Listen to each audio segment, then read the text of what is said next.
A blessed day, a blessed Sunday to everyone, especially our fellow worshipers who are joining us through this live streaming. One said that the clearest way to show what the rule of law means to us in everyday life is to recall what has happened when there is no rule of law at all. Written by Dwight Eisenhower.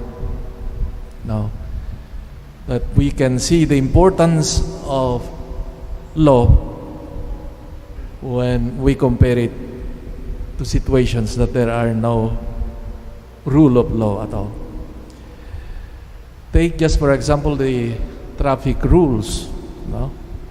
If anything goes, when no one obeys the traffic rules, diretso lang kahit walang hinto, kahit red na, patakbong walang limit, hihinto kahit saan, there is chaos, anarchy, and even violence, loss of life, or even economic loss because of unruly behavior in that simple fact of life of traffic. No? Sabi nga nila, there is a study that because of traffic here in Manila, we lost millions, 100 millions a day because of that. No? Probably because also of our disrespect for laws. The first reading today from the book of Deuteronomy, where we find a beautiful appreciation of the law, its importance. And as it says there, for the law becomes the expression of the wisdom and intelligence of God's people, and for the people and nations to see and hear. And the law becomes now the proof and the expression of God's special bond, special relationship with His chosen people. As they would say, as it expresses there, nations will say with envy, no, this great nation is truly wise and intelligent people. And Moses continues, for what great nation is there that has God so close to it as Lord, our God? It is to us whenever we call upon Him. Or what great nation has statutes and decrees that are just as this whole law which I am setting before you today? In other words, the law which Moses presented to God's people is important, significant, because it comes from God and it helps them live intelligently and wisely their life as a people.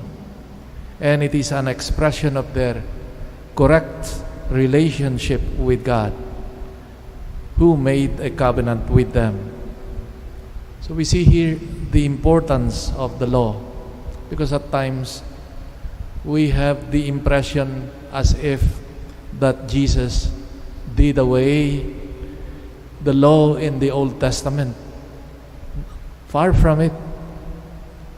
The basic understanding of justice is the fulfillment of what is lawful, what is law.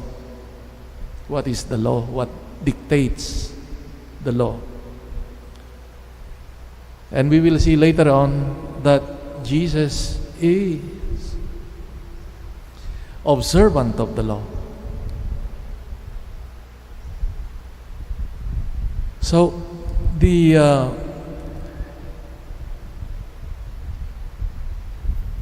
this is seconded, for example, this idea is seconded by the responsorial psalm today, which says, "The one who does justice will live in the presence of the Lord." It becomes a kind of a condition for one to be admitted to His presence, the capacity to live according to the law of the Lord. No. As I've said, one becomes acceptable to God by observing and living according to the law, which is the minimum of justice. Even that, the rule of law, the minimum of justice, the minimum of love, no, is missing in our relationship at times, or even in society. Now,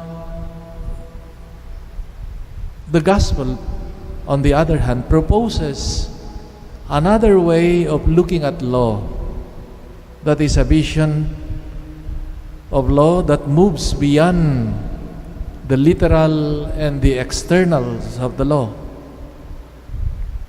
Jesus points this out in the context of that strict literally interpretation of the law by the Pharisees. Now, the problem with this perspective is that, yes, we may fulfill all the dictates of the law literally, scrupulously, but in spite of that, our interiority may be altogether contrary to what we profess externally. So the Lord is inviting us today to consider more our interiority, our kalooban, where the authentic encounter with God and with one another happens. For it is in our hearts, in our interiority, in our kalooban, where we can truly meet the Lord. And on the other hand, as the gospel would say, because also here comes the evil thoughts and all kinds of evil. I know that we have all our own share of hypocrisy and inauthenticity. It would be untrue to say I am not hypocrite, because in one way or the other, or at some moment of our lives, we must have been hypocrite and inauthentic. That's why the challenge of the Lord is that we come and enter into these dynamics of growing towards authenticity. And one of the exercise to grow towards authenticity is to deepen our knowledge of ourselves. They say that people who easily judge others are people who do not know themselves. People who are so unmerciful in their estimations of people are usually people who do not know themselves. That's why that great challenge, know thyself, is indeed an important lesson a lesson for the whole life of every person. Because in knowing well ourselves, that we come face to face with the reality of our own hypocrisies and inauthenticities. It would be a humbling experience for us to come face to face with ourselves and confess to God our own need for healing in this aspect. A beautiful exercise, practice, is what spirituality calls the particular examen. It is confronting ourselves every day, or to make a review of our life's conduct, our conduct of the day, where we have failed, where we have sinned. And in the silence of our hearts, in the silence where we cannot pretend anymore, because God knows us very well. And here, in the moment of silence of our hearts, where we become aware of our own failures, of our own frailties, and we open our hearts to God's mercy. This is one way of growing into authenticity. As we face the Lord today,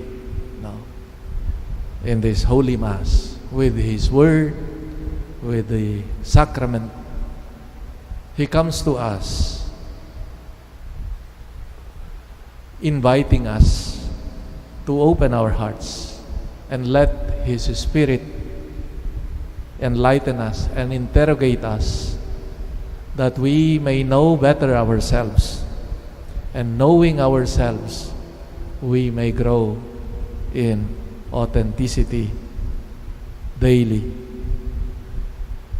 And I think this is one of the best ways in which we become also more understanding and compassionate towards others, unlike the Pharisees in the gospel today, who were so easy in judging, condemning others.